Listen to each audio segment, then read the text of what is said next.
Hello friends, welcome to my channel competitive English with প্রাইমাইটেড। তো বন্ধুরা, আজকে 20/22 যে মামলাটা, তো সেটা তোমরা জানো সুপ্রিম কোর্টে শুনানি রয়েছে। মহামান্য বিচারপতি হিমা কোহলি ম্যাডামের বেঞ্চে এটা শুনানি রয়েছে।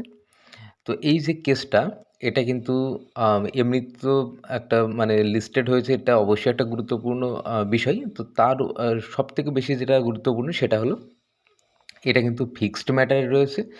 তো সুপ্রিম কোর্ট কিন্তু এটাকে ফিক্সড ম্যাটারে রেখেছে। তো এটা কিন্তু ভীষণ একটা তাৎপর্যপূর্ণ বিষয়।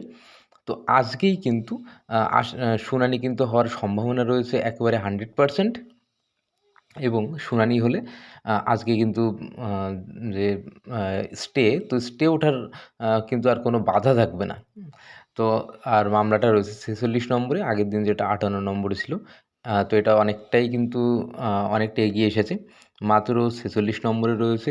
তো মামলাটা অবশ্যই আজকে 100% শুনানি হচ্ছে। আর স্টে কিন্তু আজকেই উঠতে চলেছে। কারণ সুপ্রিম কোর্ট নিজেও বুঝতে পেরেছে এই কেসটার গুরুত্ব কতটা। তো সেই কারণে এটা কিন্তু একেবারে ফিক্সড ম্যাটারে রেখেছে। তো যেন এটার শুনানিটা 100% হয়।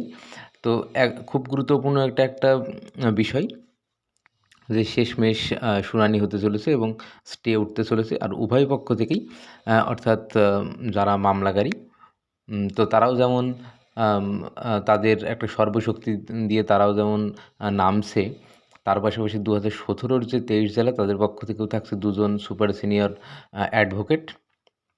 এছাড়া পর্ষদ তো অবশ্যই আমরা গতদিন দেখেছি পর্ষদ নিয়োগ করার জন্য কিন্তু খুবই তৎপর। তো পর্ষদও কিন্তু একেবারে ঝাঁপিয়ে পড়বে তাদের সর্বশক্তি নিয়ে।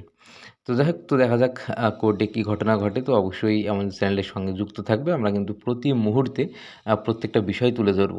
তো বন্ধুরা, আজকের ক্লাসটা এখানেই শেষ করছি। আবার দেখা হবে পরবর্তী ক্লাসে। ততক্ষণ সবাই ভালো থাকবে। ধন্যবাদ।